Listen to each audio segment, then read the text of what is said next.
JPMorgan. Bitcoin has sat below its 78K mining cost for 5 months. Bitcoin has spent 5 consecutive months trading below what JPMorgan estimates it costs to mine a coin, the bank said in a note flagged on June 19, 2026. JPMorgan puts the production cost near $78,000.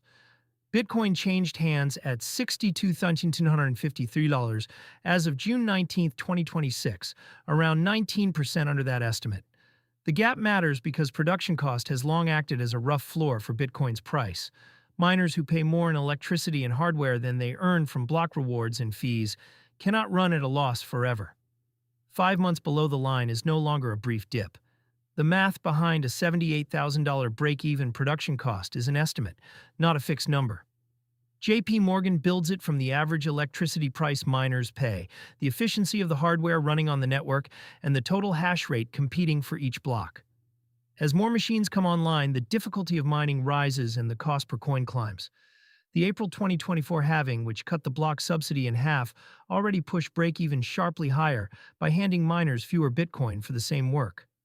At 1953, the network's coin is selling for roughly 4/5 of what JPMorgan says it costs the average miner to produce it. That does not mean every operator is losing money. Miners with cheap stranded power, newer rigs, or subsidized contracts can stay profitable well below the network average. The ones running older machines on grid-rate electricity are the first to bleed. Margin stress and the capitulation question. Sustained sub-cost pricing is how miner capitulation usually starts. The sequence is familiar.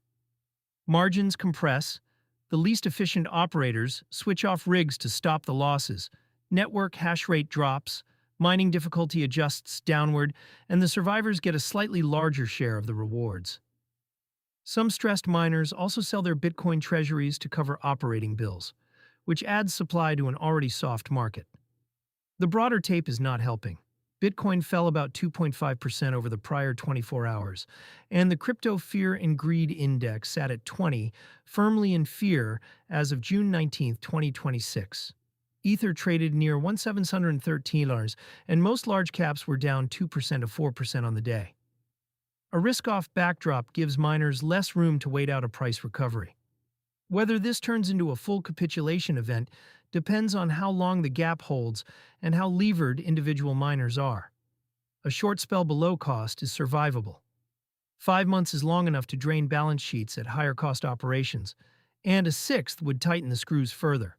One widely cited model, not a hard floor JPMorgan's production cost figure, is widely cited because the bank publishes it consistently and ties it to observable inputs.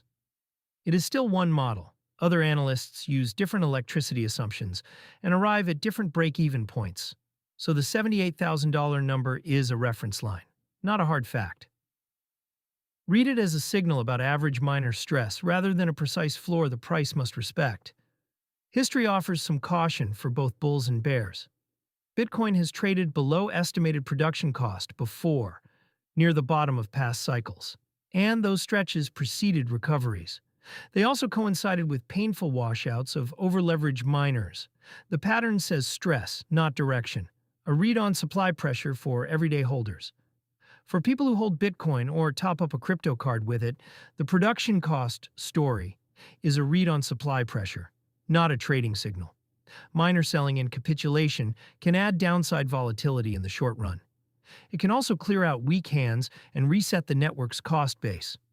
If your spending balance sits in BTC, a stretch like this is a reminder that the asset funding your card can swing with miner economics and macro fear at the same time.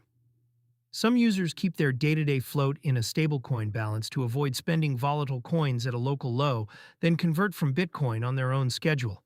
Cards that let you spend directly from your own wallet give you control over that timing rather than forcing a conversion at checkout. Neither choice changes Bitcoin's miner math, but both affect how that math reaches your wallet.